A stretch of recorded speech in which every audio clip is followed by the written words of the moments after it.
ഈ ഇടതുപക്ഷം നമ്മുടെ നാട്ടിലുണ്ടാക്കുന്ന ഏറ്റവും വലിയ കുഴപ്പം എന്താണ്? ഏറ്റവും വലിയ കുഴപ്പം ഈ പ്രീണനം തന്നെയാണ്. പ്രീണനം കോൺഗ്രസും ചെയ്യുന്നില്ല. ചെയ്യുന്നുണ്ട്. ഞാൻ ചോദിക്കുന്ന രണ്ടും കൂടി കമ്പയർ ചെയ്യുമ്പോൾ ഈ ഇടതുപക്ഷം ഉണ്ടാക്കുന്ന ഏറ്റവും വലിയ പ്രശ്നം എന്താണ്? UDF ചെയ്യാത്തത് കിട്ടുന്നില്ലെങ്കിൽ ഞാൻ പറഞ്ഞത് അതുണ്ടോന്ന് പറഞ്ഞാൽ മതി. അതായത് ആളുകൾ എന്ത് ചിന്തിക്കണം, എന്തിനെ എതിർക്കണം, ഓരോ കാര്യത്തെ എങ്ങനെ കാണണം എന്നത് സംബന്ധിച്ച് അലിഖിത നിയമം പുറപ്പെടുവിച്ച് ആ രീതിയിൽ ചിന്തിക്കാവുള്ളൂ എന്ന രീതിയിലേക്ക് ഒരു നിശബ്ദമായ ഒരു തീട്ടൂരം അത് കൊടുക്കുക. അതിനെ ലംഘിക്കുന്ന ആളുകളെ മുഴുവൻ ശത്രുപക്ഷത്താക്കുക.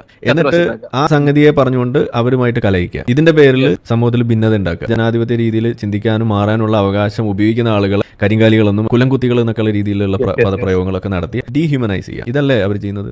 ശരിയാണ്. ഞാൻ കേൾക്കുമ്പോൾ ഞാൻ ചിരിക്കുകയാണ്. പക്ഷേ UDF കുറേശ്ശെ അത് ശീലിച്ചു വരുന്നുണ്ട്. ഇനി ഈ പ്രശ്നം അവർ കൊണ്ടു നടക്കുന്നുണ്ട്. ഭാവിയിൽ BJP വരില്ലേ? ഉറപ്പായിട്ടും വരും. അങ്ങനെ വരുന്ന ഒരു ഘട്ടം ഉണ്ടായ ഒരു വശത്ത് LDF-ഉം UDF ഒരുമിച്ച് നിന്ന് ഇവരെ ഫൈറ്റ് ചെയ്യുന്ന ഒരു അവസ്ഥയിലേക്കല്ലേ ഇത് കൊണ്ടെത്തിക്കാൻ പോകുന്നത്? അത് അടുത്ത ഇലക്ഷൻ കാണാൻ പോകുന്നേ ഉള്ളൂ. അപ്പൊ നിങ്ങളുടെ വോട്ട് ആർക്കാണ് ഇനി കൊടുക്കാൻ പോകുന്നത്? അതുകൂടി പറഞ്ഞോളൂ. എന്റെ വോട്ട് സംഘിക്കായിരിക്കും. ഇതാണ് ഇവിടെ സംഭവിക്കുക. ഇത് നിങ്ങളെ എനിക്ക് കുറ്റം പറയാൻ കഴിയില്ല.